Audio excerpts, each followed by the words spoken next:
Good afternoon, everyone. I am JC Polk, one of the founding coalition members of Public Media for All. We are very grateful to have you to make the choice to join us today. We are not naive to the fact that on a day like today, that your mind and your heart may not be exactly right here. And while we contemplated on postponements and cancelizations, one of the things that we thought about is as a day of action and education, what a great moment to demonstrate what it is that many of us in public media are challenged to do each and every day.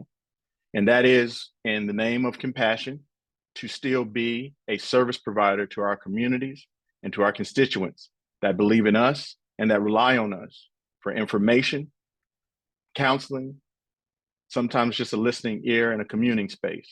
And so what we hope to bring you today in our 2025 Day of Action Education is just that, a moment in which, amongst all that is going on in the recent events in California, which include your colleagues, your friends, family members, for us, many of our coalition members, none are exempt from the impact of those events. And for those of you who have been tuning in today to the services of our 39th president, we recognize that by you choosing to be here today, that comes at a great weight and a great sacrifice. And so we, again, are very grateful for that. What we hope to be able to do is provide you a respite, if not for a moment, but for a brief period in the going week, to be able to come and receive some education so that you can be action-oriented. Our theme this year is a restorative evolution, courageously shaping a values-driven future in public media. We're going to go into detail of what all that actually means. As we'll show you as we go through our agenda for today, we're going to start out by one of the things that we have a great priority on as Public Media for All, and that is rest. An opportunity to be mindful, an opportunity to kind of take a breath and really put yourself in this place to be able to experience the things that we have today. We have a bevy of speakers that are coming. If we can go to the next slide. And what we want you to be able to do is understand, as Public Media for All, since the last time we all convened in November of 2023, what has happened? What has been our evolution? What have we developed about ourselves? What have we learned? And then we want to slowly go into talking about where we are now, which is being value-centered and value-oriented. And for us, we want to share with you the values that we've defined, which is going to be the guiding light for us for our commitment going into the new year and beyond. And that'll give us what is next. We have one of our former coalition members that is going to join us to provide you the examples of what these values look like. And then, of course, we always ask and challenge you with a commitment to give you a scope of what this work looks like. And we have a renowned guest that's going to be with us. We have several people to actually share with you. I'm going to leave that in for you to stay tuned. I'll share that shortly.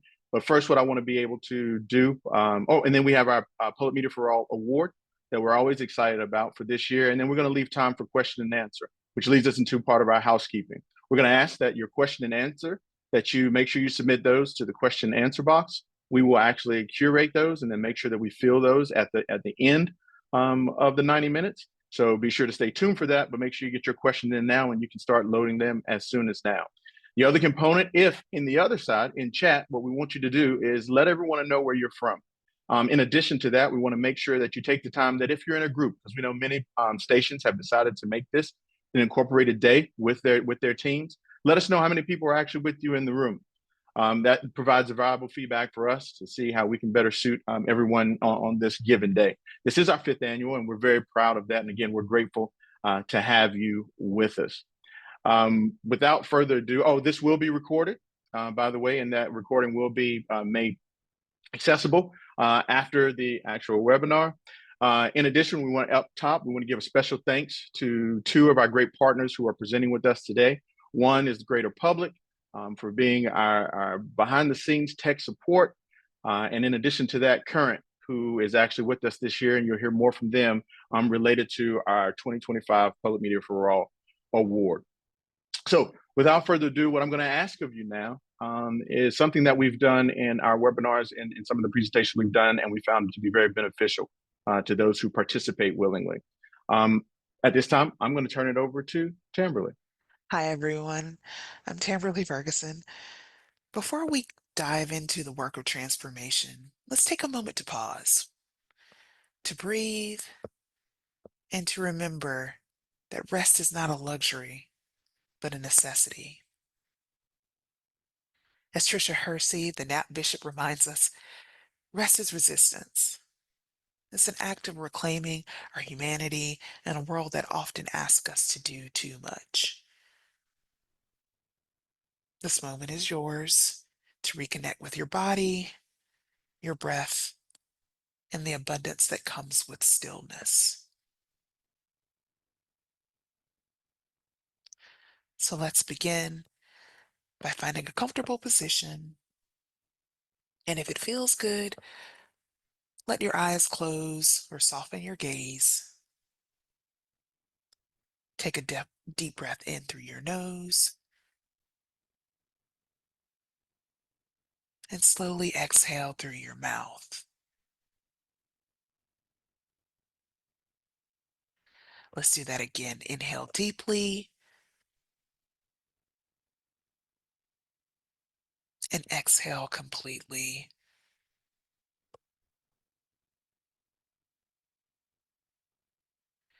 Feel your body begin to settle.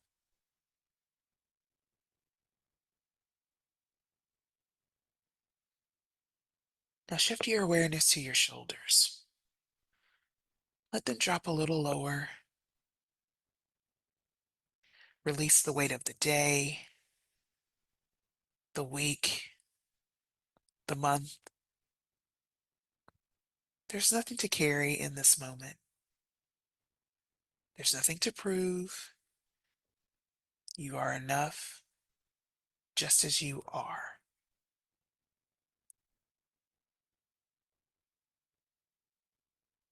Bring your attention to your breath. You don't have to change it, just notice it. Feel the rise and fall of your chest. With each inhale, invite ease and calm. With each exhale, let go of tension, worry, or anything that doesn't serve you right now.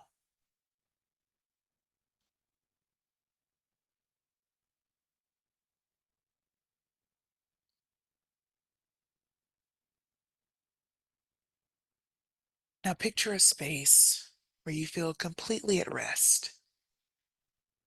Maybe it's a sunlit filled room with plants, a nature trail, or your favorite chair at home.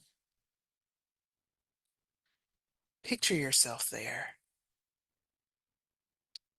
supported and held.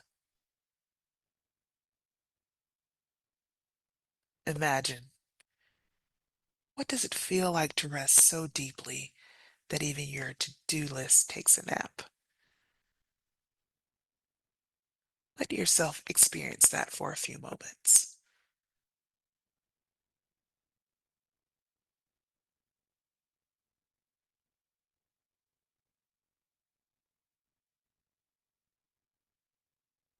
As we begin to come back, take another deep breath in and out.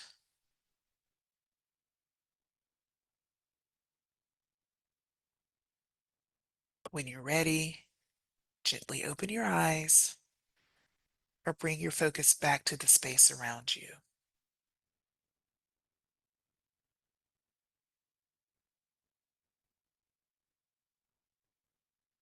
Rest is a gift we can give ourselves, and it's an act of defiance against the systems that seek to exhaust us. As you move forward in this work, carry this moment with you. Return to it as often as you need. Your rest matters. You matter. So carry this sense of calm and presence with you as we reflect and envision the future ahead. Be well.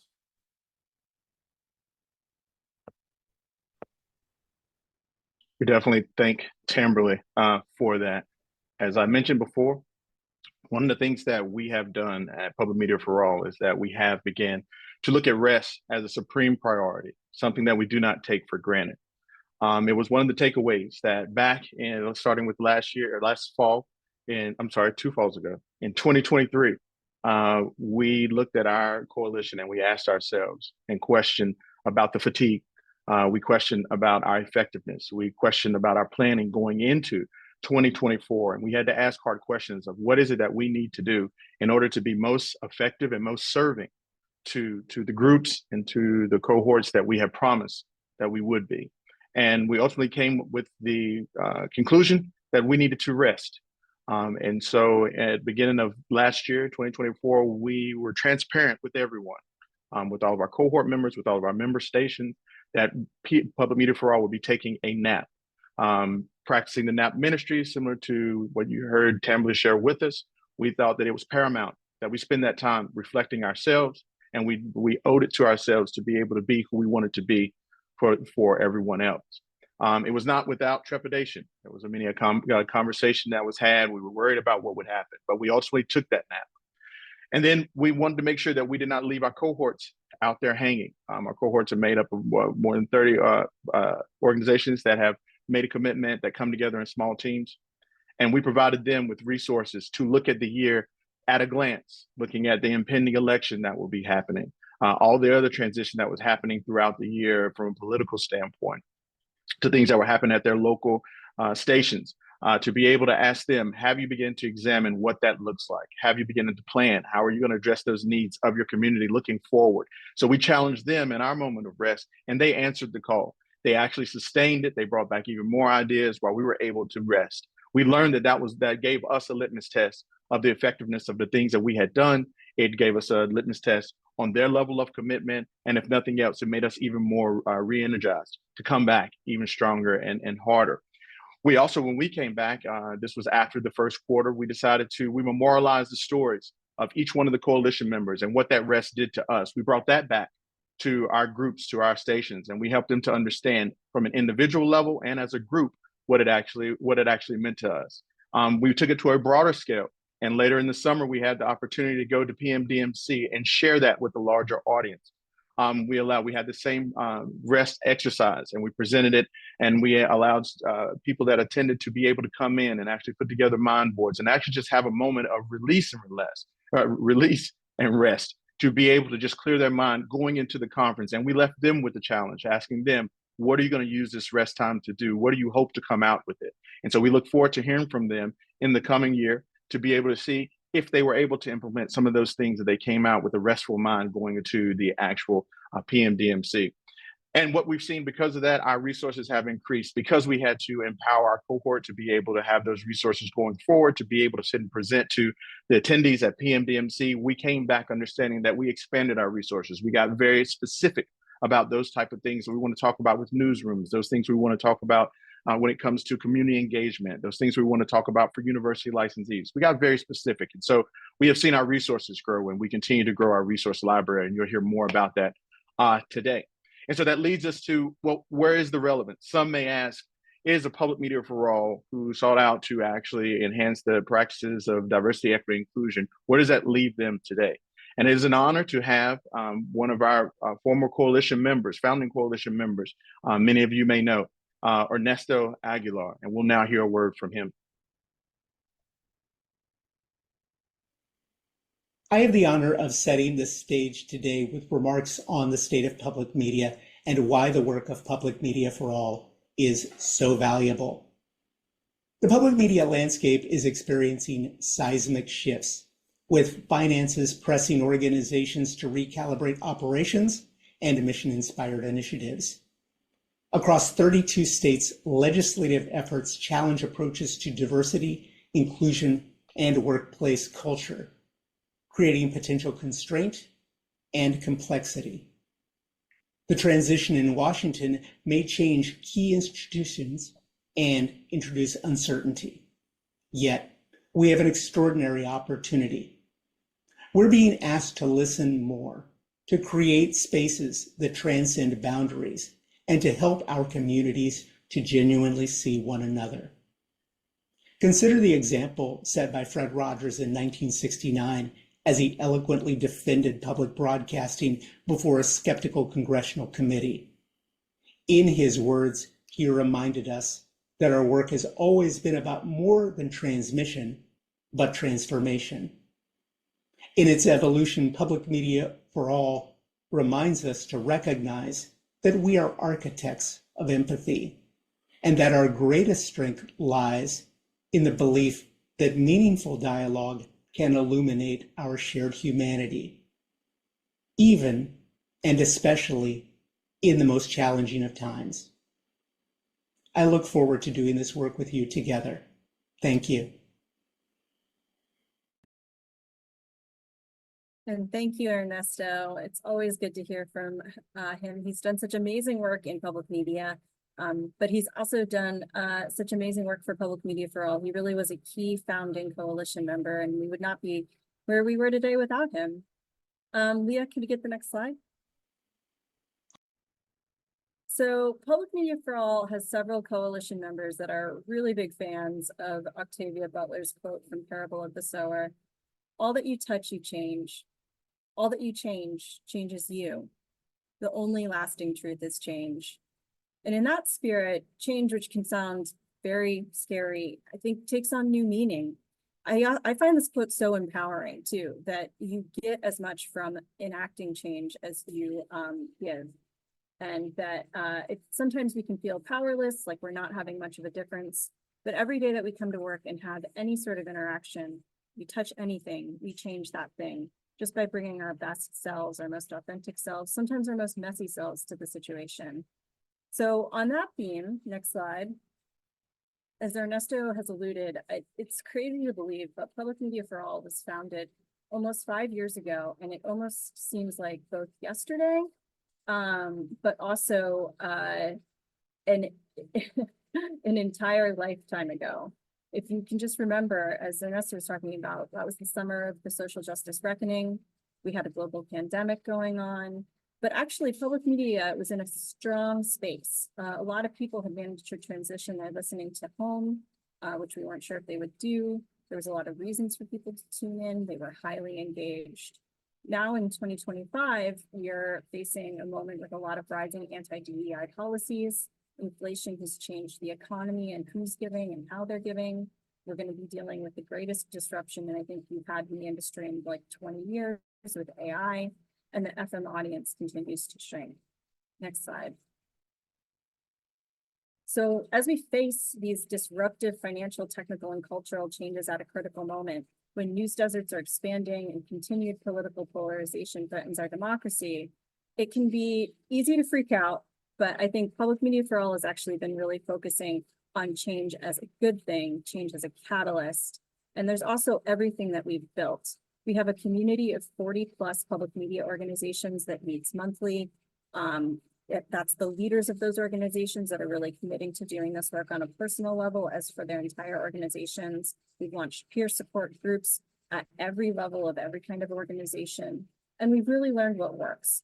Culture change works. Any tactics have to be grounded in a fertile landscape of culture change, and values, and being very values driven. Again, the value of community we've learned, I think, at a whole new level in the very DNA of what we do.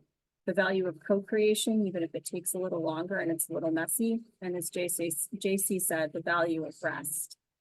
I hate this phrase now more than ever, is one of the most overused fundraising phrases. But for lack of a better phrase, I think now more than ever, our commitment to creating public media for all remains resolute and is even more essential now as we move forward together in these uncertain times. Next slide.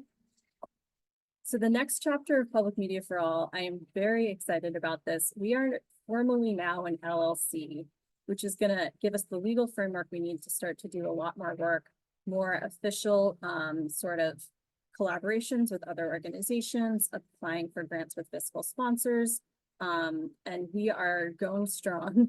We have a brand new website that we overhauled last night. You can go check it out. And we've also launched a new LinkedIn group. We're going to be scaling back some of our engagement on other platforms and really focus in on this LinkedIn group as the space for our community to thrive. We'll put some links in the chat, but I do hope that you request to join our LinkedIn group. Let's be clear about a couple of things. First, we are not making these changes out of a reactive fear. This is a proactive approach based on what's working, and our core commitment has not changed. We are working towards a future where public media serves everyone. That is what we launched as, that is what we're doing more than ever, but we also realize the need to adapt in order to continue to be effective. Next slide. We also have a new mission statement. This is adapted from our old mission statement, and I think it's even stronger. We are a community of public media professionals led by people of color. We are leading the movement to ensure we are co-creating public media for all, especially those that have been historically mischaracterized, inadequately represented, and underserved. Everyone deserves access to media that reflects their communities, cultures, and humanity. We believe that media that models and reflects the free exchange of ideas is vital to a healthy democracy and society. So next slide.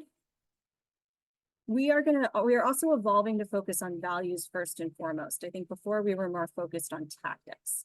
We are going to be rooted in the strength that is our values. And these are the values to ensure that public media has a thriving future to serve everyone in America. We envision a community of engaged practitioners who continuously grow public media to serve all by living the following values as radically as we can afford to be every day. Restorative practices, responsibility and accountability, mindful integrity, and abundant fairness. And there's definitions for all these values on our website. I'm going to launch into the first one here. And community service. My apologies, I missed one. So I will be talking about restorative practices. Next slide. For us, this means intentionally bringing people together in dialogue to deepen understanding while centering the humanity of people who have been marginalized, seeking to provide acknowledgement and repair in order to reduce the likelihood of future harm and encourage healing. I think a couple key things to note about this. It's not about restoring the status quo. It's about restoring our values and our shared humanity. I think one way to think about how to do this just in your everyday is to continuously ask yourself, whose comfort are we centering right now? If the answer to that question is not the person who was harmed or the person with the least power, then it might be time to adjust. And also, while repair is the goal, it is not guaranteed. However, even if repair and healing isn't fully achieved, we still believe there is value in dialogue, listening to understand, asking questions to learn, acknowledging wrongdoings, no matter how unintentional. And with that, I'm going to pass to JC for our next value. Thank you for your time.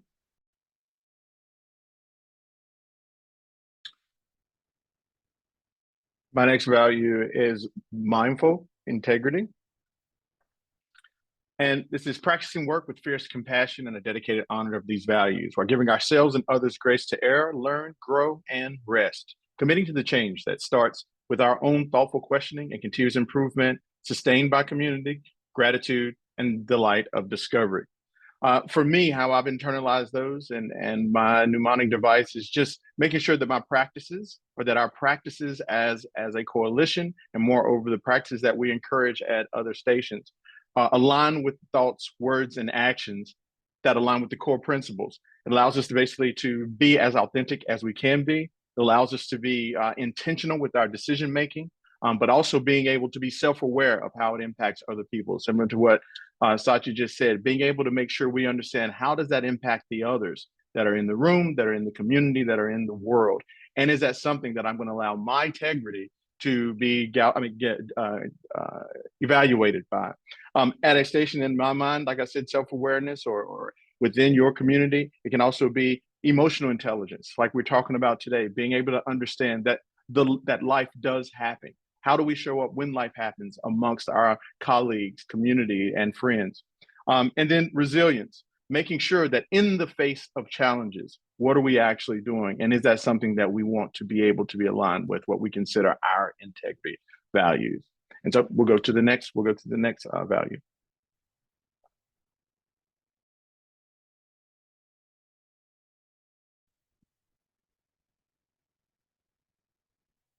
So before we get started, I want to make a nod as we talk about community, the community where my heart is at today, and that is with the LA County people.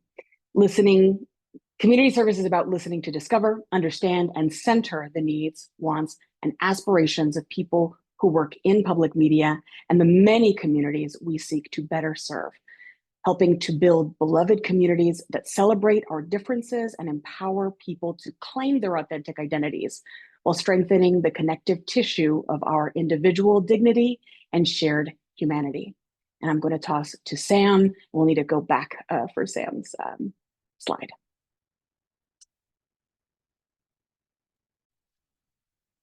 Hi, everybody. I'm here to talk about responsibility and accountability.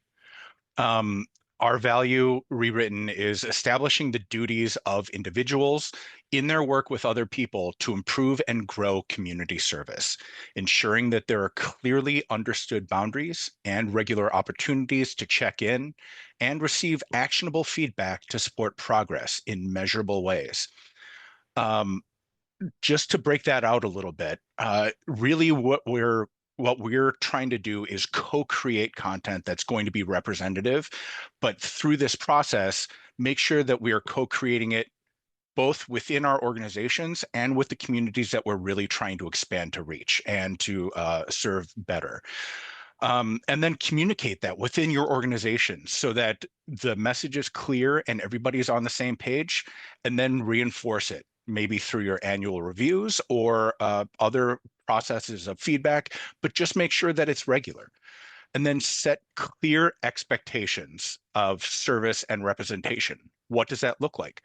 Who does that look like? Which communities are you really trying to grow and expand with? And what kind of relationship are you trying to develop with that community? Where does the media creation content that you're making, where does that go? How does that serve the organizations and communities? And how does that serve your own organization as well? And then go ahead and be honest about your critique. Look back at what you've done, look at what goals you've set, and make sure that you're setting SMART goals. I mean, SMART goals have been often used by many of our organizations, I'm sure, many of yours. But make your goals specific, measurable, achievable, and time-bound so that you can actually tick off those boxes and make clear, specific goals for you to reach for. And I will hand this off to Aaron. Thank you. And then we will wrap up with abundant fairness, which is approaching our work with a joyful, additive mindset, beginning by assuming honorable intent and striving for solutions that are more than the sum of their parts to grow our service to all, leaning into the generative messiness of co-creation and collaboration as the birthplace of innovation and lasting solutions that benefit all. And where this comes into play for us is we intend to lead with an abundance model that we all have the ability to create within this public media landscape, the culture that we desire.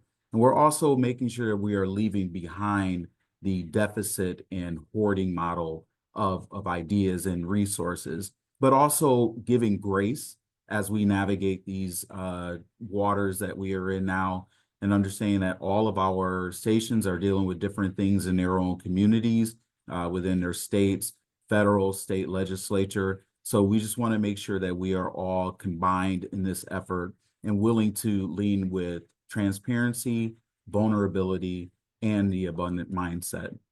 And with that, I would like to move into our next segment, which is what is the future of public media? And for that, I will be introducing our next keynote speaker. Aisha Rashid-Hyman is the inaugural Executive Director of Public Media Women in Leadership. She has been recognized by her extensive experience as a dedicated public media professional. Rashid-Hyman previously was the Senior Vice President of Development at KERA, and has a proven track record in fundraising. She also played a pivotal role in membership growth during her tenure at WABE and Georgia Public Broadcasting. Rashida is also a founding member of the Public Media for All Coalition, and she is passionate about diversity and inclusion in public media. Please join me in welcoming Aisha Rashid-Hyman. Thank you, Aaron. I'm just really grateful, thankful to be here with Public Media for All and the committee. Thank you for having me. This really is an honor. And it's just really great to be here amongst my friends and family and my community. I really do consider public media to be my professional home and my community and my family. So thank you. So first, I want to start out by saying I love public media. I do. I just want to start by saying that. Here's why I love public media. When I was a little girl, I learned to count with Big Bird and Snuffleupagus, and I learned to appreciate other cultures with Via Allegra. I don't know if anybody remembers that show. I learned to be a critical thinker with 321 Contact. Then in my 20s, when I moved to New York, I moved to New York because I wanted to be like Vicky, the character from the Bloodhound Gang on 321 Contact. Turns out that Nan Lynn Nelson eventually became my mother-in-law. She played Vicky on 321 Contact. That's a whole other story, but it's true. And then when I was a mother, Mr. Rogers and Sesame Street helped me raise my children, literally helped me raise my children. And then my work in public media helped me to find purpose, helped me to find fulfillment. So me and public media, we have a relationship. We've been together my whole life. It has not been perfect all the time, but mostly it's been a loving, supportive relationship for the most part. But we are in a relationship. And the thing about being in a relationship with someone or something is that if you really love it, you tell the truth about it and you tell them the truth. So I'm here today to tell some truths from my perspective about public media. So I just wanted to frame it that the truth comes from a place of love. All right, so one of the truths that I want to focus on today about public media, from my perspective, is that in our community, in our family, when we think that a problem is too big or too scary to fix, we talk about it for years and years and years and years. And then after we talked about it for years, we pretend that it was fixed. And then we move on to the next big and scary problem, and we talk about that problem for years and years and years. We do a research project, we do a study, we do webinars, and then we pretend that that problem was fixed because we talked about it a lot, but it never got fixed. So today, instead of talking about what our issues are and our concepts and our ideas and our theories and our hypotheses about social change within our public media community, I'm just not going to do that because I feel like we over-index in talking about what we need to fix. I'm just going to talk about actual people and places and events that demonstrate that the challenging things that we need to deal with within our community, our family, our system, you can actually do something about it. You can make change in real time. And it just takes people who are willing to go first, right? Because when you go first, other people who may not have been bold enough or brave enough to go first, they join you. So it just takes people who are willing to go first. All right. So going on to restorative practice, let's talk about that first. All right. So I had the privilege and honor to travel to South Africa recently. And I was there I didn't know it before I went on my trip, but I was there for Reconciliation Day. We learned that once we were there, that they actually have a holiday called Reconciliation Day. In South Africa, they had their first democratic election in 1994. That's crazy to think about that. 1994, they had their first democratic election. And now they have a national holiday there that acknowledges that the work of unifying their post-apartheid country is still ongoing, is still underway. So I just think that's just a really great example of the fact that, this work takes a really long time. And the work that we're doing around diversity, equity, and inclusion and belonging, we may not see the consequence of our work, the impact of our work in our lifetime. This is, we talk about the moral arc, the work is long, the journey is long. So when you're doing this work, you got to have a bigger reason, a bigger motivation than to feel accomplished for yourself, because you may not have that feeling in your lifetime. It might be for the next generation who will experience this. So putting that as part of our framework too is just understanding that the work that we do sometimes is thankless. Sometimes it's self-sacrificing, and sometimes you don't even see the results of it in your lifetime. That's just the reality. Okay, so going back to talking about the truth and restoration. So there's an African proverb that says that until the lion tells the story, the hunter will always be the hero. In other words, another way to say that is that the hunter is lying. I'm just going to say what it really is, that the hunter tells their own version of the story, which is generally not true, right? So in many ways, the culture of public media is a microcosm of this aspect of our culture, of the culture of our larger society. There are some lies that we tell ourselves in public media. It's just true. There are some lies we tell ourselves. So I want to take a moment to reflect on that. Just for a moment. Feel free to put it in the chat if you want to, or not. Just say it inside if you're not comfortable saying it out loud or in the chat or in public. So just take a moment and think about those times when you're doing your job as a fundraiser or a programmer, or you're managing the finances of your organization or your station, and you have that feeling inside and you feel conflicted. You have that pit in your stomach because you know the thing that you're saying out loud in the public is not true about what's going on inside of your organization or your station. I'll give an example, and I won't name a station. I worked at 3 of them, so I won't name a station. I'll just say broadly that there were many times over the course of my career where we would say things on the air or out in public, like we have programming that serves all of our community, when I knew darn well that our programming skewed towards only one particular part of our community that we were supposed to be serving. I knew it, but it was my job to get on the air and present a story that it was our goal, it was our aspiration, but it was not yet true. So I want you to just take a moment to think about for your experience in public media, whether it be in programming or the finances or your board not being reflective of your community, or your staff not being reflected, or how your staff are being treated inside your station, that you know that if the public knew about it, they wouldn't want to continue to fund you. Let's just be honest about that there are things about public media that we know we need to change. But what gets in the way sometimes of our ability to spark the change is that we don't want to call it out. We don't tell the truth about it. So I just wanted to just establish that, right? Because restorative practices, it requires acknowledgement, it requires truth telling. And I want to call out a couple of examples of that truth telling. So one of them is equitable dinners.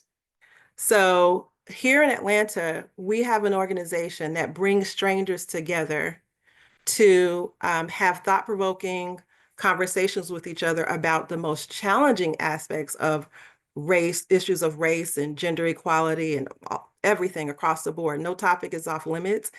I was so intrigued by this practice that I went through their training and volunteered to be one of the facilitators.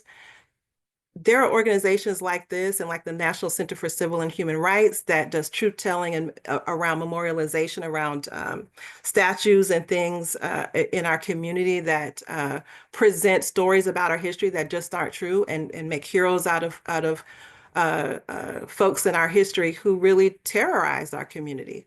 So there are organizations like this regionally. You can partner with them to help you have these kinds of conversations inside of your station with your donors, with your staff, with your community. We did it at WABE, we called it Power Hour. All right, next slide. So responsibility and accountability. The reason why I have Jennifer and Kenneth and Sherry and Glenda there on the screen is because it really does take a team and your leadership to make sure that you are being responsible and accountable. And I want to talk specifically about Jennifer Dorian. When she came to WABE, one of our first meetings that we had was with all staff. And one of the things she said is that DEI is in our DNA and she wants to be a champion for DEI. So I kind of called her on it and I asked her for a meeting. And we ended up working very closely together on a lot of the DEI projects at WABE. But what made it possible for us to do this work together is because we were vulnerable with each other. We didn't mince words. We didn't lie to each other. We told each other the brutal truth. I mean, the brutal truth, Jennifer and I. But from there, the work continued across the organization. We actually had a DEI scorecard as part of our strategic plan. It was part of our performance reviews. It was measurable work that we all had to do together. So that can be done. You don't have to reinvent the wheel. You can find out how other stations who are succeeding with this work, how they're doing it. Call them, they'll share that with you, and you can replicate it. Mindful integrity. The next slide. All right. So just using real people, real events, real examples. Bob Olive and Nancy Hall were the leaders at Georgia Public Broadcasting when I came there. And I see Stacy Wiggins in the chat, so I'm going to use an example. One of my first assignments at GPB was to help plan the station's all-staff barbecue. I know Stacy's probably laughing right now about this story. And I was so upset because I didn't understand what planning the staff barbecue had to do with my fundraising job, because I was like brand new there.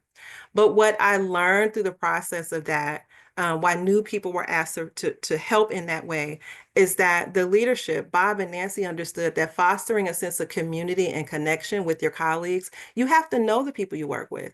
If you want to practice inclusion and integrity, how can you do that if you don't know your people? So that I was forced to do something that actually put me in position to really learn who my colleagues really were. Leadership has to live the values every day. And people need to see you living those values, or they won't trust you and they won't follow you. So that's really important. Fairness. Speaking of Stacy, she doesn't know I'm going to talk about her, but Stacy Wiggins and Yvette Cook Darby, I speak their names. I think it's important to call out leadership and people who taught you great lessons. And speaking of leaning into the messiness, doing this work, sometimes you're in situations where you're not supported, especially when you have to lean into the messiness. That takes fearlessness. It takes self-sacrifice as a leader. In my career, no one ever embodied this more than Stacy Wiggins. And I call out Yvette Cook Darby because she came at a time where Stacy and I really needed that support. But Stacy's not the only one. There are so many people across the system who sacrifice their careers by calling out the hard truths about public media in our workplaces. You probably don't even know their names because a lot of times they go unsung, unrecognized, and even dismissed by the system. They're told, sit down, shut up, go do something else. And they do. People leave our system for this reason in a lot of cases.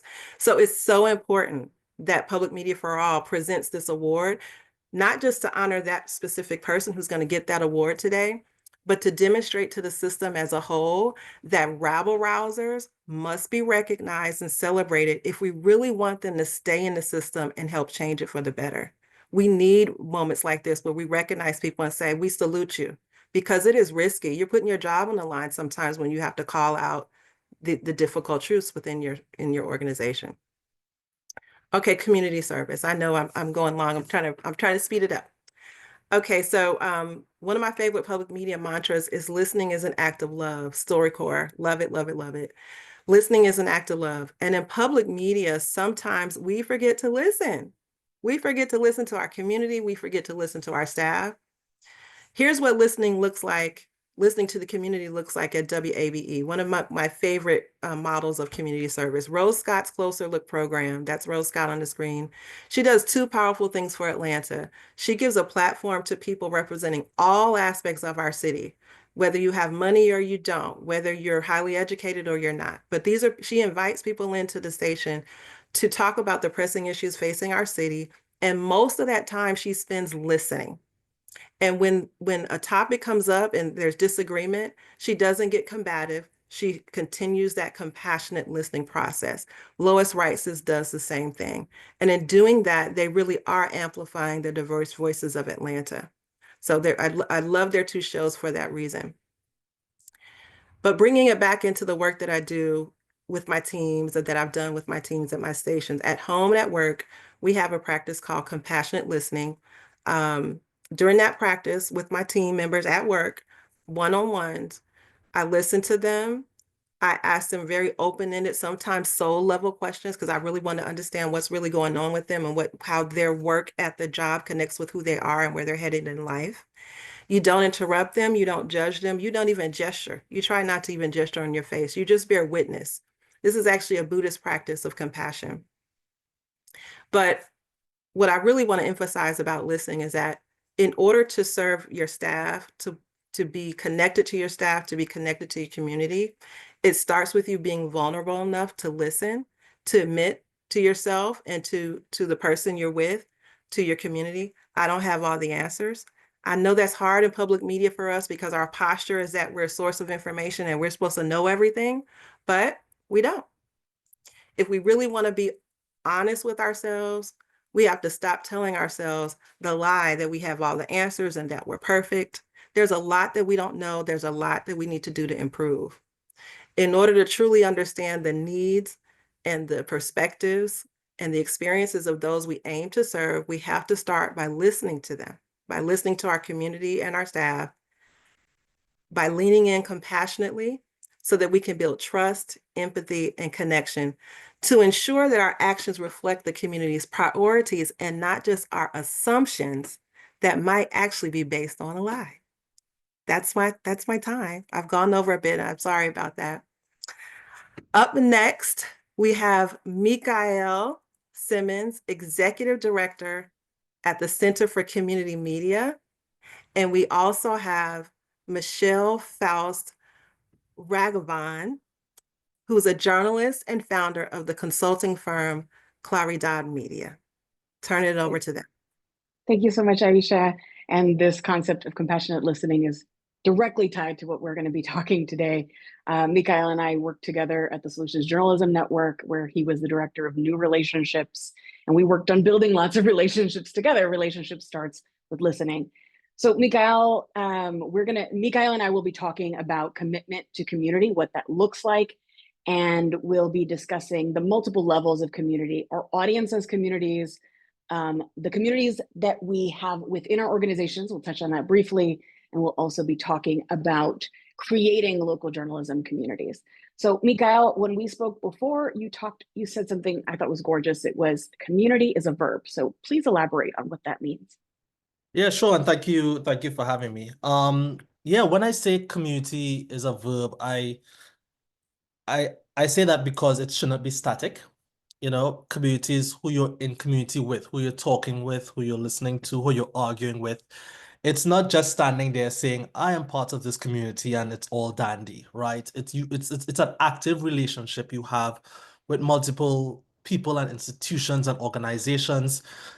Where do you invest your time? Where do you invest your resources? Who or what feeds you yourself? So when I say community is a verb, it's an active living thing. And as Aisha said before, listening is super, super important. That's right. Listening is so important to creating and growing authentic relationships. So where does an organization start in doing this? And how do they ensure that the listening is actually authentic? You know, when we were at SJN, at Social Journalism Network, one of the projects we worked on was what journalists can learn from conflict mediators. And one of the things that stood out to me was people aren't ready to listen unless they feel heard. And I think a lot of times as a journalist and myself, I'm like, oh, how do I talk to people? How do we talk to people? How do we talk to people? But how do we listen? Again, just to build off of what Aisha was saying, like, are we actually listening to what people are saying? And by listening, I don't mean agreement, right? I really do mean, can you tell somebody else where this person is standing from or their point of view? So when I say, people have to feel heard in order to really listen and vice versa, I really mean that that's super important into any relationship we have overall. And it shows in the types of stories we tell and how we tell those stories to begin with. That's right. Listening is so important to what all of us do. And really, when we invest in community engagement and true listening, it requires our physical presence as well as our digital presence, and really investing in listening, not just pushing things out to folks. And then we've got to make sure that we're showing that those voices matter by the way that we're responsive afterwards with non-extractive journalism, content that reflects listening, and follow-up conversations, making sure that we're not just going once in a while. And can you talk a little bit about some newsrooms that do this well? Yeah, one example I would give is from the Haitian Times. Haitian Times, Haitian American outlet, started in New York City. They celebrated their 25th anniversary last year, their digital news outlet. And I would say they're really in community with their audience, right? They when they were started, they lived in Brooklyn, they lived in a large Haitian community, and it has spread across their national outlet now. But they produce news that is relevant to the community because they're part of it and because they listen. But they have had so much clout and so much respect and so much trust, they could push back against the community and have much more robust, interesting conversations. And last year or the year before, they held a town hall about Haitian and Dominican relations. If anyone knows anything about the history of Haiti/Dominican Republic, La Hispaniola, you know that conversation can be fraught. But because they were really good at listening and also creating a feedback loop, they held this town hall and it was very enlightening. It was great to hear people from both countries just talk about their experiences, give history, detailed context, and do something a lot more robust and interesting, as opposed to just saying, hey, this is what you care about, or this is what you should know about. They could facilitate a conversation and they could really be like a town square, not just a town crier. Right. They have trust with multiple communities because of what they've put in terms of investment. And that's really what it takes, right? 100%. They've really invested in their communities across the board. And one thing I say is I think we should remember as journalists, because I fall into the journalism world, sometimes we show up, or we almost mostly show up on people's worst days. And we're like, but we're doing a service to you. But if you're showing up someone's worst days, like you're only showing up for part of their lives.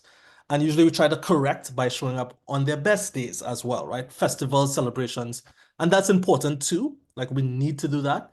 But I highly recommend also showing up on boring days. A regular Tuesday, just taking a meeting or a coffee session with someone and just catching up on what's happening. It doesn't have to be tied to breaking news, because if you think about the people you're actually in community with, you see them all of the time. You see them on a regular Tuesday, you see them on a Sunday. So like in really saying you want to build community, whether it's in your newsroom, like of journalists or across ecosystem or with your audience, try to have that as part of the way you commune, for lack of a better word. And, we know that this can be difficult with the growing divide in this country. Do you have some examples of how people could get started?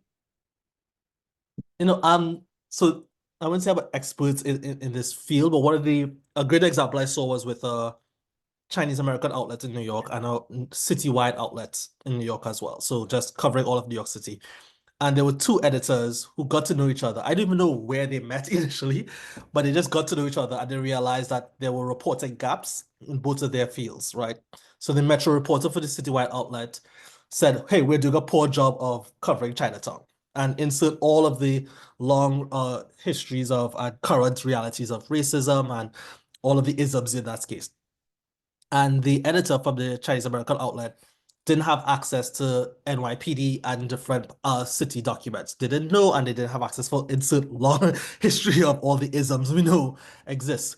And they just decided to collaborate on reporting where intersections happened so that the citywide outlet had more accurate reporting and better representations of Chinatown, and the Chinese American outlet had more context and data and details to give to their audience. And by the way, their audiences are not fully separate because they're both in the city. So it's still an overlapping audience. So that's just like a simple example of where I say the journalists were in community with each other and their audiences, their communities got better journalism because of that. So they took an informal relationship and built off of that. And that's where you have to start. What is the relationships that you have that you can deepen and then expand from there? That could be collaborating with a nonprofit that has similar values in your community. Also looking within the organization and making sure that we're investing in the internal community that we have in our organizations, having a diverse staff and making sure that they can introduce you to communities, but they're not going to do that unless they also feel listened to, invested in, trusted, and respected. And we also have to give work-life balance so that folks have the ability to invest in multiple communities when they're off the clock. This is really, an important piece of making this happen. And we can use all of those listening skills that we discussed before. Yeah, we're full human beings, right? With multiple communities that are intersecting. And I think it's important also just showing up into different spaces and being in community with people also helps people understand like where you are welcome, too. Again, we're trying to avoid being just extractive. This is, again, how do you be in community with people? And sometimes that's the ask and sometimes that's not, but just being in community, people read your vibe, people get to know what you're about, you get to know yourself better. And you're right, a lot of organizations have similar goals or overlapping goals, so partnerships are potentially there, but you just have to at least get to know people outside your bubble first. And that could 100%. lead to like strategies for like newsletters or translating stories or pieces. And by translations, I don't just mean like English into Spanish. It could be like, what is relevant to this community? What do you say or don't have to say? If you only have 19 seconds to say something, it changes how you edit a story, in that way. And for me, it's, the word, the core part of community means with. And when we think about it, or at least when I think about it, it's not just like me and you, but it's the whole ecosystem, right? How are we feeding into the ecosystem and how is the ecosystem feeding back into us?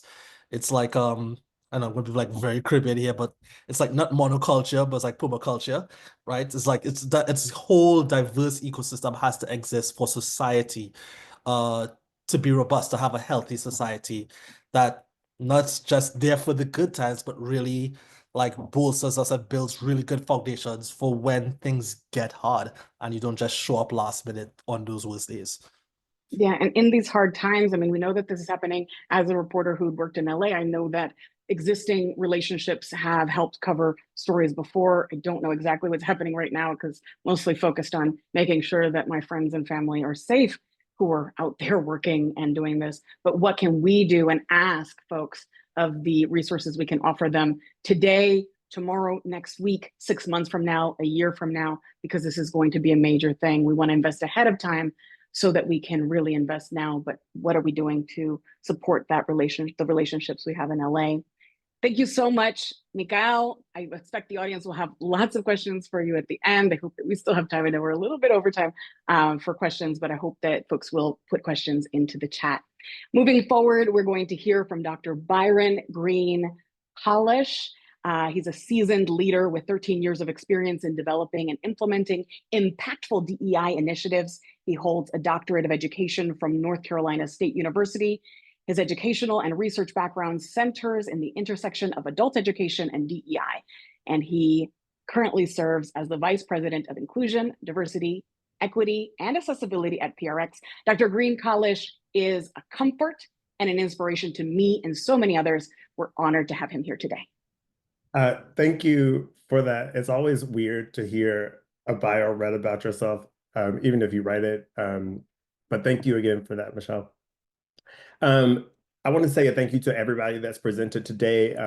I had the really difficult part of coming on the tail end of some really phenomenal people saying some really phenomenal things. From the very top of the conversation with Ernesto really outlining some really fantastic points, to Aisha nailing down some as well. And Mikael and Michelle, you all did a phenomenal job. I wanted to start off this conversation by first thanking Public Media for All for the invitation. I'm such a staunch believer in co-creation and culture change, so it felt like an easy yes to accept the invitation to come and talk. I'm also really glad to have had y'all laid out such a beautiful view of where we are today as a collective. I think Ernesto talked really well about it and put the hammer to the nail on the head about the work where we are in the future. And I hope that my words build alongside of not only his words, but what everyone has said today. I want to talk about the future of DEI work in tandem with our future, and specifically retention. Harvard Business Review did a study about last year this time titled "Why DEI Leaders Are Burning Out and How Organizations Can Help." And I, in most part, agreed with what they said. But I'd like to offer a few things that I think they left out and that help us center ourselves on where we currently are. That the work needs to center on institutionalization and the work of retention, keeping us here in the space. The first thing, first and foremost, is take care of yourself. We have got to take care of ourselves. I think recognizing when you are engaging in emotional labor and having a plan for restorative practices on the back end. The article talks a little bit about acknowledging the ability to stay neutral, often as equity workers or people that are leading equity initiatives or raising the banner for DEI. We often attempt to stay neutral as we are listening. I think you all mentioned that earlier. The ability to stay responseless when confronted with inequity or problematic statements in furtherance of trying to educate this person or keep the channel open for communication and change behavior. But that in itself, trying to keep that channel open, is work. And I'm so glad we had a deep conversation about rest at the top of this program and its importance in this work. And shout out to the author of Rest is Resistance, Trisha Hersey. If you have not read that work, please go check it out. It is phenomenal. The next piece is the ability to incorporate research and frameworks from other disciplines. The work that we do is interdisciplinary, and having a really clear understanding that our work is built on so many different things is incredibly important. First, understanding the adult learning theories around shame. There was a conversation early in the racial reckoning around shame, but we know that shame alone does not lead to sustained transformed behavior. It is only when it is coupled with self-reflection and deep self-reflection can it be helpful. And often we didn't see that self-reflection come in that space. It was offered, people said, hey, this mental health professional is willing to help you engage in some self-reflection, or you can engage in that self-reflection on your own, but it did not happen. So public shaming in those moments without that self-reflection led to people just feeling bad and helpless. And I think hence we are witnessing the pushback as a result of some of those moments. People move. This next piece I think is really important for us to understand, and something that I was told by a professor long ago is that people move and change at the rate of self-interest. As we focus on individual change, and I invite you to consider, how do we co-create opportunities for a win-win? Sachi mentioned this co-creation at the top of the program, as well as one of the values that if we are building together and we are looking to build moments for equity, moments for more inclusion in the space, how do we create opportunities that are win-win? In that, how do we invite people to engage in behavior that may feel in the moment like they are losing something, and help them reframe it into thinking that they are gaining something greater?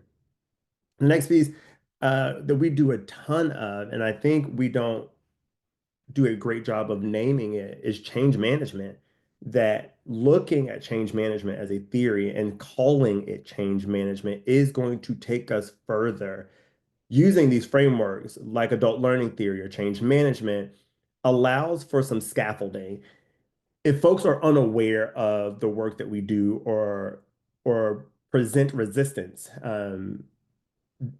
being able to name that we are engaging in change management or we're utilizing adult learning theory in this process is helpful in reforming or resituating people in the work that we are doing.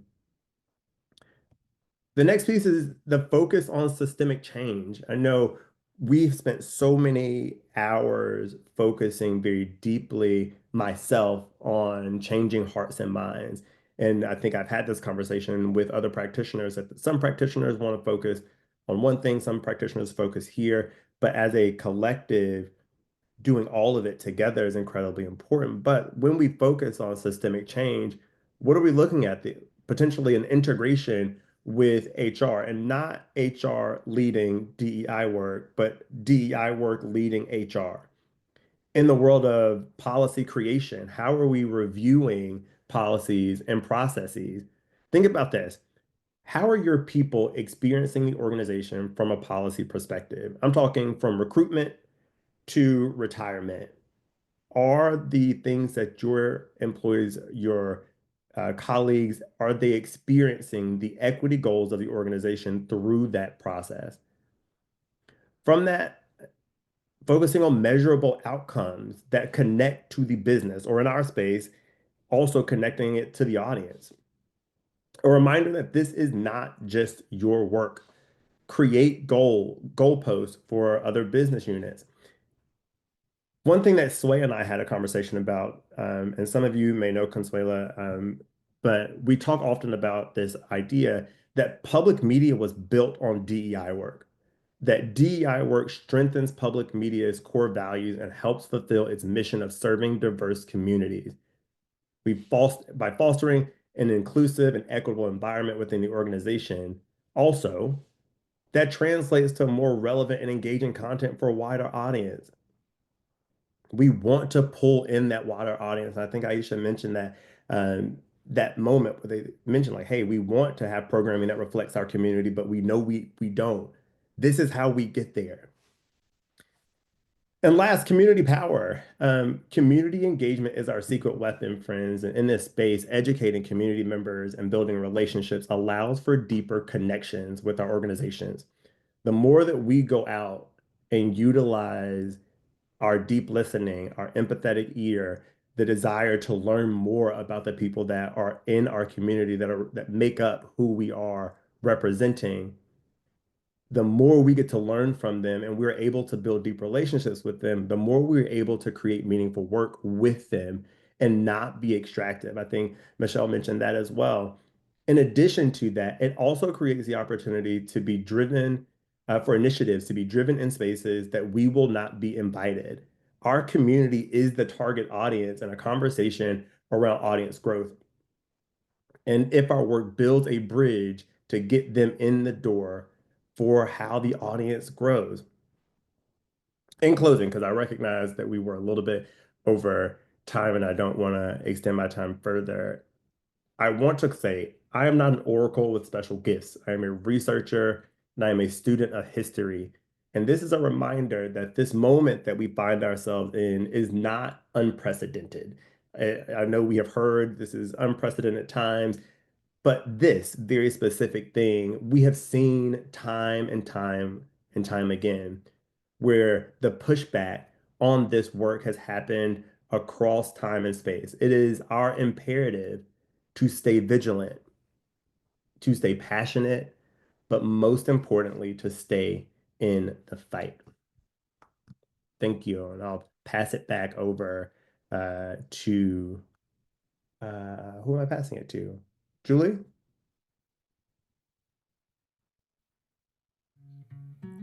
Hey everybody, I want to thank Public Media for All for inviting Current to be the media sponsor for this year's awards program. This is the only award given to a public media professional who embodies a particularly important piece of public broadcasting's mission, reaching underserved audiences. And that's why this award is so special. It acknowledges individuals who are demonstrating leadership by helping their stations be more inclusive, both on the inside and out in the community. We all know that if public media is going to survive, inclusion and a sense of belonging are essential. Now, I want to tell you about Rising Stars. You might not have heard of it. It's a program Current produces to spotlight 20 or more younger talents in public media. Like the PMFA award, Rising Stars are nominated by peers and supervisors who want to celebrate the accomplishments of people 35 years old and younger. We hope this national attention helps public media retain good people. The Rising Stars nomination period will kick off very soon, so think about a colleague on the younger side who is making your workplace better because of who they are and what they do. Then nominate them. We hope to get a lot of nominations.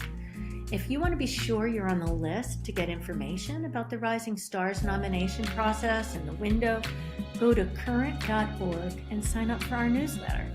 Easy. And now I want to introduce one of last year's Rising Stars and last year's winner of the Public Media for All Award, the award-winning J.R. Rudolph.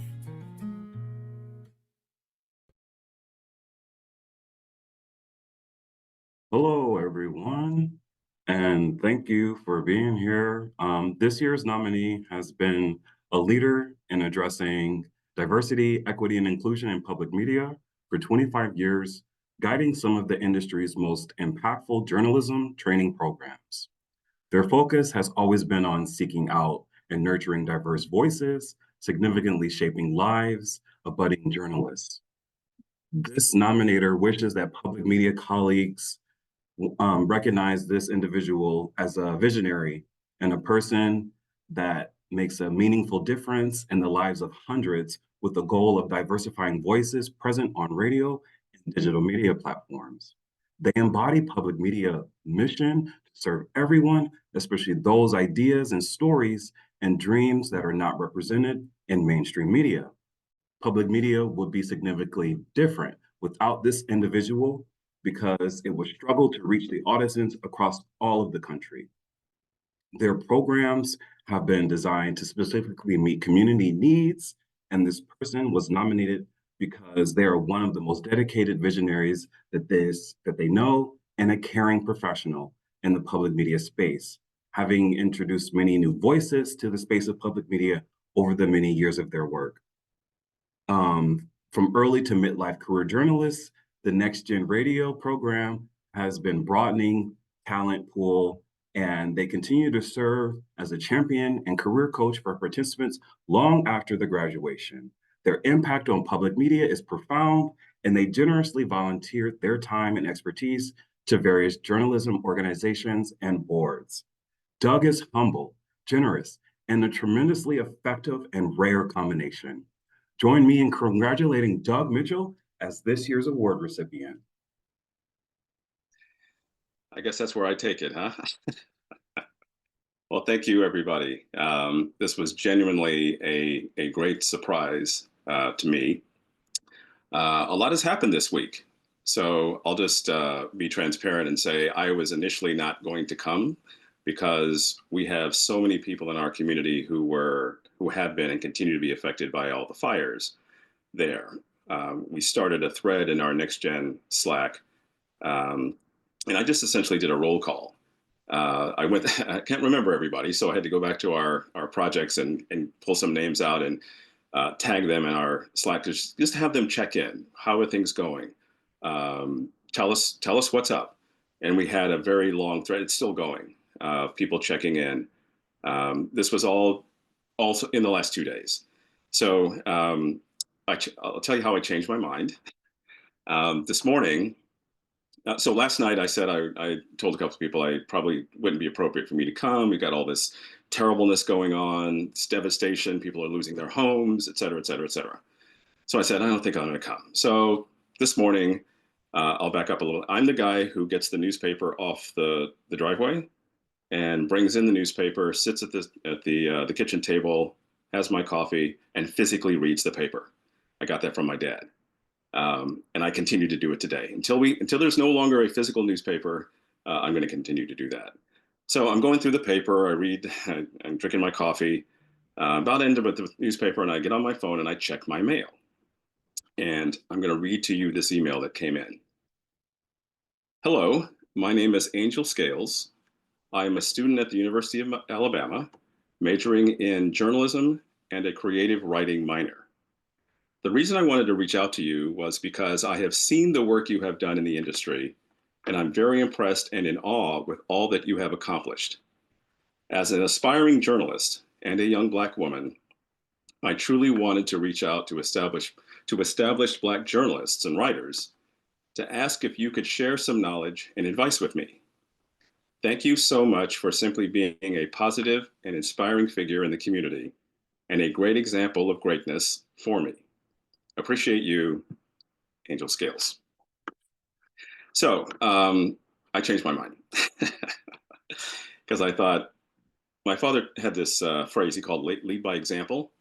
And I don't know her. We've never met. And it's clear that there's a message that we're sending. Another phrase I use is a sponsor is someone who talks you up when you're not in the room. So apparently somebody was talking us up because she reached out. And I've already connected to her on LinkedIn and et cetera. So I just want to say thank you. There are people I need to get back to and check on. But this is a great surprise. I thank you so much for recognizing the work that we're doing. And we all really need to just keep going. Really. That's really what we really need to do. Just keep going. So thank you.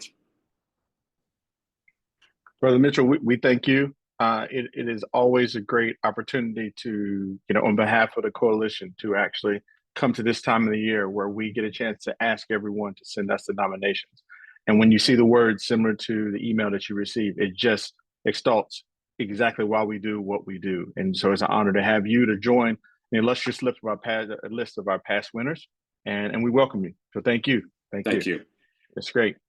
And we've reached, thank you all for still staying with us. We've now reached the point in which we're going to slide into our question and answer phase. How this is going to work, similar to a game show, is that I have a set of questions here. I'm going to tease up the person that I'm going to actually field it to first, and then leave it open to some of our coalition members or other presenters if they want to chime in. We'll lead off with Dr. Byron. We have a question from Delina Miller.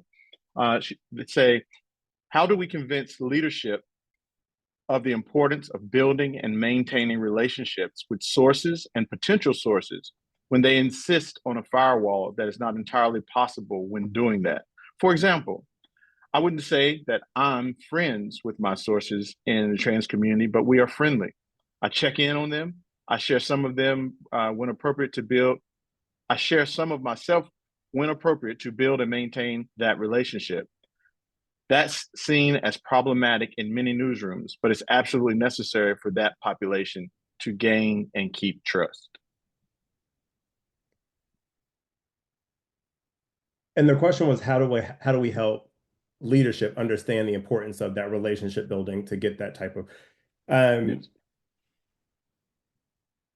That's a really good question. And I don't know if it's you that helps them get to that point. One of the things I am an aggressive advocate for is coalition building.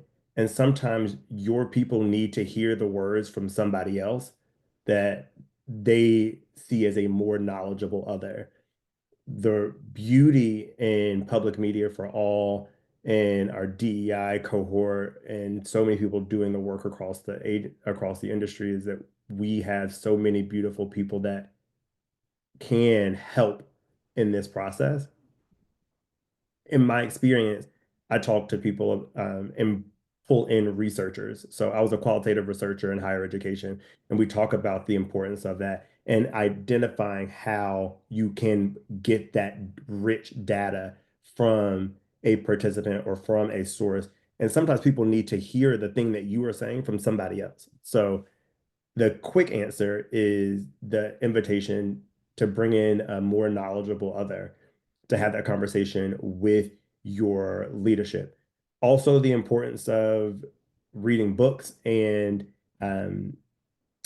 engaging an executive coach. We have to understand that some populations, it is going to be very different. It is not business as usual in getting new stories onto the air. We have to act and behave differently if we want to get something different on the air. So 3 options for you. I'll always offer myself as a resource to have the hard conversations with your station leaders. I am in a position of privilege where I don't work for them. So I can say the hard things, and they often are more likely to hear it from somebody that is outside. I hope that answered that question. JC, I'm looking at you because I can't see anybody else. Yeah. No, I think it did. I was going to chime in and say, and I'm a big fan of the work you do in helping talking about coalition building. I'd love to say that Public Media for All has taken that to heart in the opportunities that we've heard you talk about that, and reach out and try to partner with organizations that allow us to be able to have a louder, amplified voice when it comes to the things that we want to make sure, or that we let everyone know to attempt about. So I definitely hear you. We do have another one. Aisha, this is going to come towards you. I'd like to know, do you have any advice about instilling the values that we talked about today in long time leadership? What happens when lower and middle tiers of the organization are pro these values and shared humanity, but the upper tier is not? When senior staff don't appreciate or adhere to the values, but the rest of the staff do. That's the Yep, question. middle tiers are for the values and the shared humanity, but the uppermost tier is not. What do you do about it? Because what happens, because the way the question is phrased is what happens when that's the case. What happens is that you lose staff. You lose great staff. What you can do about it, it's tough. I've been in that position a few times. In those scenarios, two things made a difference. And this is when it gets a little bit scary. But building relationships with your board and your board members. There were times when I was able to build a confidential, trust-based relationship with a board member where I could talk to them, get advice from them without sharing names or identifying which particular leadership staff were at issue, but to get some feedback from the board. So just so I could get a sense of what is the protocol for holding leadership accountable at the organization, to get a better understanding of that. So that's one thing you can do, is confidentially talk to board members. Another time is middle management staff, because it's tough because you can't really talk to your people who are reporting to you, and sometimes you can't talk to the senior leadership staff, but to develop a network of supportive people who are not necessarily in your industry. Sometimes they're dealing with similar issues, and you can confide in them and share what's going on with them, and so without kind of breaking confidence around specific people in situations in your station. And so that's another thing you can do. Um, I still call Stacey Wiggins and Glenda Davis on a regular basis. So they're not at my organization or they weren't at the station I was at, but we managed similar kinds of teams, managed similar kinds of projects. So whenever I would come to an impasse, I would call my colleagues at other stations, again, without revealing names or anything like that.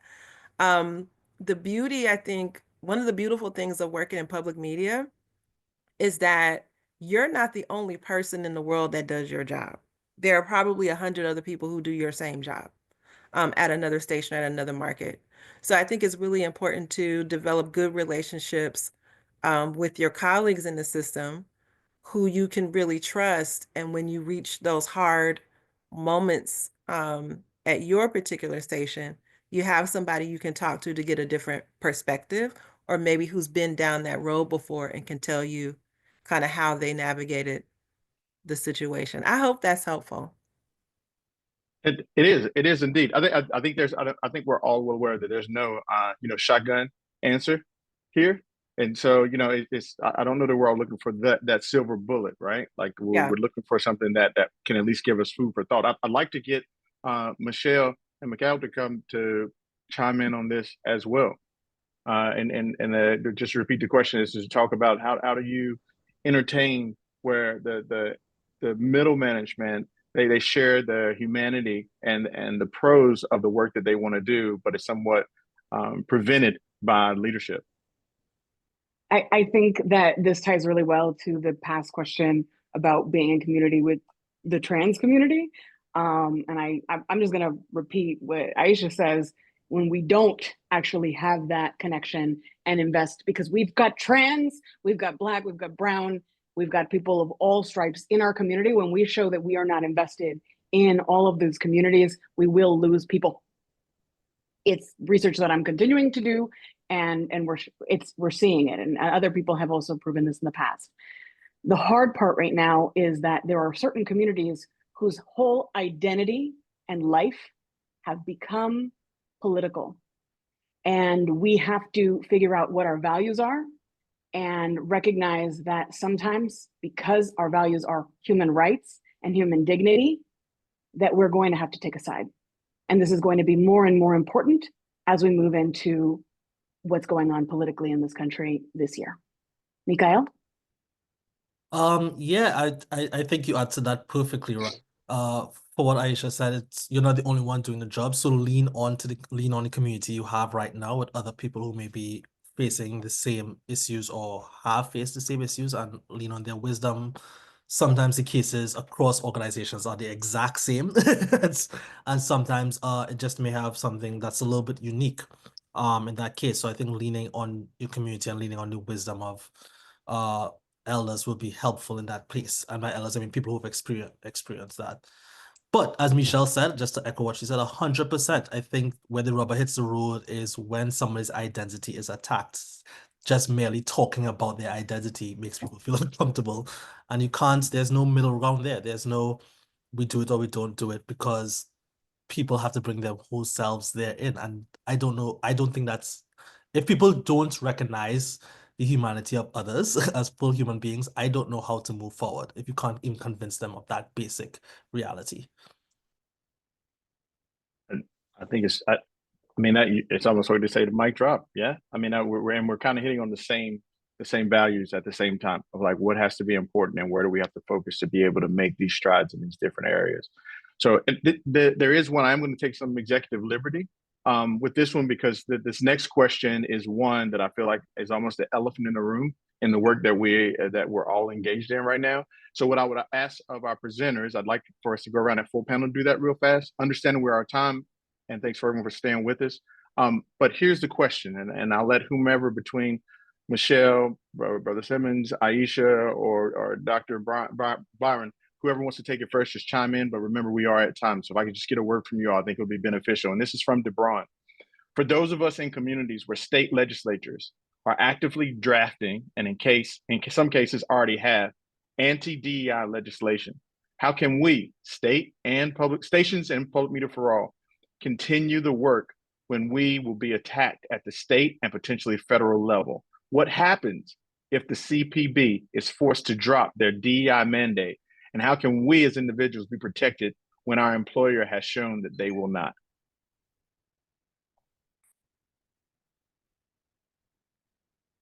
And I know that's the worst question to drop as the last one, but I wanted to make sure that at least we got it in there. And I still encourage everyone to still drop your questions in the Q&A chat. We are recording them, and at the opportunity that we can provide them to our presenters to go even deeper. And I saw Dr. Byron has already said that, hey, he's open to reach out. He's a testament that he'll do it. But if we can just get something from the roundtable as we prepare to close out. Yeah, I've talked about this publicly before, so I'm happy to go first. And then I'll toss to you, Aisha. Okay.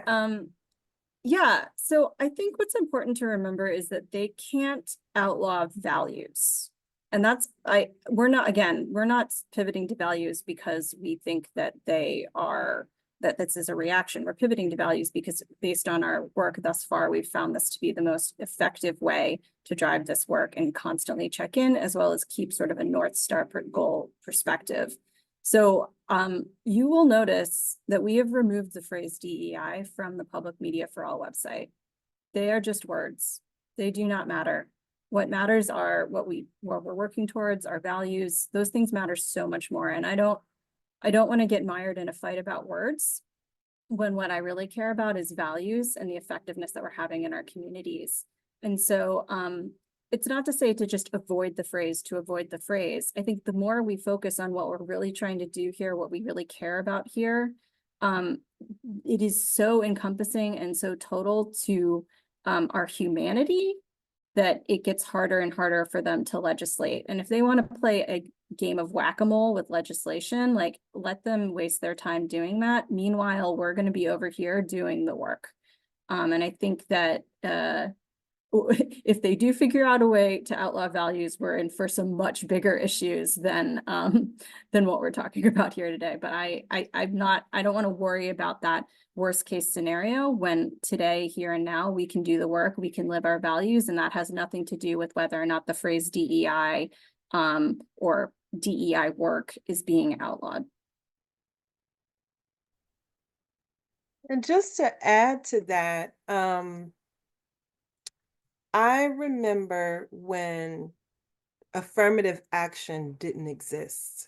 I remember a time in my childhood before that was a term, before that was a phrase, and I can't remember what we called it before that, but it had a different name. And then I remember when it became a bad word, a term we couldn't talk about anymore. It was taboo to talk about affirmative action and quotas and all of that. And then we got into this era of DEI, and then it was DEIB, and then it was so to Sachi's point about semantics, social justice, social changes had a lot of different terms. It's had a lot of different names. Some of us as groups of people have a lot of different names. It doesn't change who we are. It doesn't change the core of what it is that we need to, the work that we need to do, what we call it. So I think if we take a step back, because let me say this. I fully understand that when you're fighting for something and you're committed to a cause and you're making progress, or you feel like you're making progress, and then you have to take a step back and you get knocked back, you can go into a place of panic and, shock and, oh my God, what are we going to do? And all of that, like that's just a natural human reaction. It totally makes sense. After you process your feelings, I think what's important is to take a step back and look at the historical context of what it is that you're doing and understand that this isn't the first time that this social justice work came under fire and had to kind of rethink what we call it and what we name it and the terminology that we use. This is not new. This has happened time and time and time again. And every time it happens, people who are committed, people who want to do this work, you get creative and you keep going. You take a pause, you rethink, you re-strategize, you keep going. So this isn't new. I think let's not panic. That's just me. Let's not panic. Let's not lose it. This is not new. We've been here before. And let's take it a step further. Let's learn from those who've been doing this work and had did that work before we did. They found solutions. They got creative. They re-strategized. They regrouped. They came back stronger. So we're not the first. Unfortunately, we're not going to be the last, but let's not reinvent the wheel. Let's learn from our predecessors, our ancestors, and continue to do what we need to do. It's just words, as Sachi said, and words change all the time, and it'll be called something else when we're not here. So that's my take. I want to add one piece onto it because I think I mentioned this in my remarks. Aisha and Sachi had phenomenal comments that we have been here before, and if we do not hold on to our history, we are doomed to repeat it. I encourage each of you that may be concerned, scared about what the future may hold in this moment, to reach out to your elder DEI workers, to reach out to people that have been around for a minute and ask, how have we survived moments like this in the past? This is the opportunity to lean into storytelling and reach out for those stories. Tell us about the civil rights movement. Tell us about the beginning of affirmative action. Tell us about the beginning of diversity, period. And then how we got to inclusion, and then how equity came into the conversation, so that we learn the history of the work that we have done so that it empowers and informs the work that we move into. But phenomenal comments so far. Thank y'all.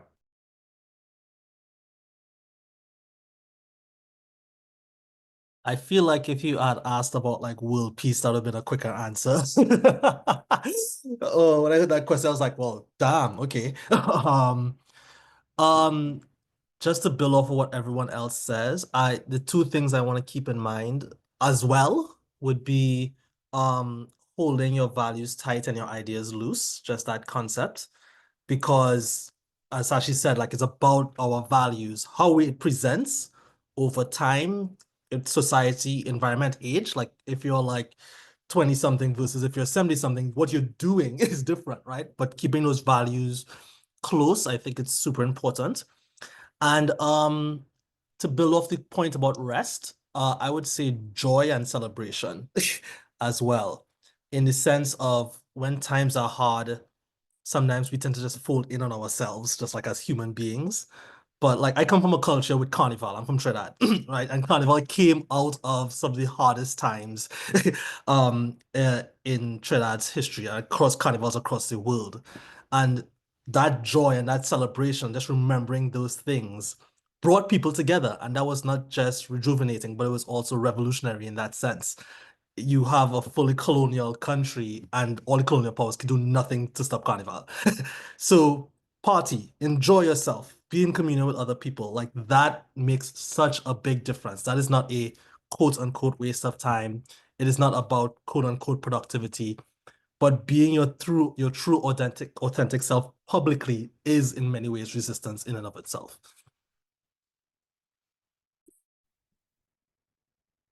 I think that's a great way. But I put it in the chat, but I'm rocking with the values tight, ideas loose. Like that's one that I can walk away with that I think is awesome. We have come to time. I want to make sure I would encourage all of our presenters, please, yes, absolutely drop your information in the chat while we do our kind of closeout, please, so that others can get in contact with you. I want to take this opportunity to again, thank Greater Public, who has been a partner with us in the Day of Action Education since its inception. Specifically, Lady Leah Myers and Gail, they have been here and have dealt with us being able to make this possible. So I want to highlight them, and also Joyce Mack, obviously. In that name, you've all heard the name. Those of you who have not had the opportunity to meet Sway Stewart was a coalition member with us at one time. She is, we don't have enough time to talk about how awesome she is, but I want to recognize her and lift her up as we do the legends in this game. Lady Julie from Current, thank you all in Current stepping out on faith and saying, yes, we will be a part of presenting, being the first presenting sponsor of our award, the Public Media for All Award. That's something to be said for that. I encourage you all to make sure you look in the chat about the links, about what they have in Rising Stars. Talk about coalition building. How is it? Is it ironic that we have a Rising Star and a Public Media for All Award winner all in the same time? And I have people to think about that and look what that looks like. To all of our presenters, Michelle, Mikhail, Dr. Byron, Ernesto, Aisha, thank you all for taking time out. This is a busy time of the year. This is theoretically the first full week of a new year. And I know that we're all have things going on. And again, that's not to negate all the things that go on in the world each and every day, especially what's going on right now. So I want to thank them. And thank you all for making the choice to be here. There is one announcement that we wanted to make sure that we made before we disconnected, is that Public Media for All is going to be excited that we are going to, in 2025, begin to potentially look into fundraising opportunities. And so the same way that you showed your support in coming here today and hearing our presenters and being able to listen to what is next, we encourage you to just stay tuned. And for those of us that are in the fundraising house, we know it's when your heart moves you. And when you feel as if that you need to find where you want to put your support, we just ask that you consider us. And so stay tuned for that, as well as other events that are going to be happening for us with Public Media for All. The other thing, I am from a Southern Baptist church, and this is the epitome. People hate this, but what I am going to ask for all of the coalition members that are on this call, I'm going to ask you, past or present, to please turn on your camera. I think it's important at this moment that people have an opportunity at your option, that you please, allow yourself to be recognized, and for me to say thank you for supporting us in what we did today, as well as so that people know who they're actually supporting. So with that, I want everyone to be able to say, and Sachi, if I left anything out, please, as you typically do, fill in my gaps, please. Sam, if I missed anything, but this has been great. I've enjoyed everyone being here. Again, thank you to our presenters. And if I forgot anyone, blame it on my head and not my heart. Amen and blessed be. That's all I have to say to that. Thank you great. all. Thank you all. Day of Action and Education 2025. That would be the wrap.